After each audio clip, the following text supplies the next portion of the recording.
a 2015 Buick Encore oil change.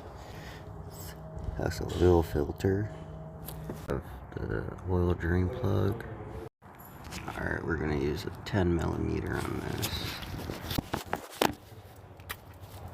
Like that.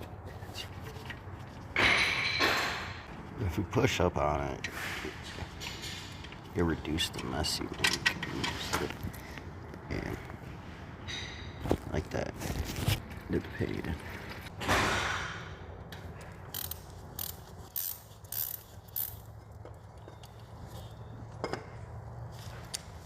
Like so, this is it.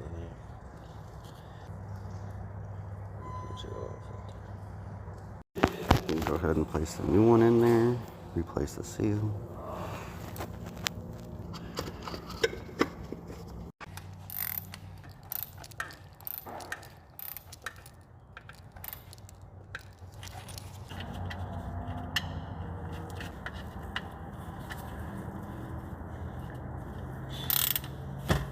Air socket, there it is. Go.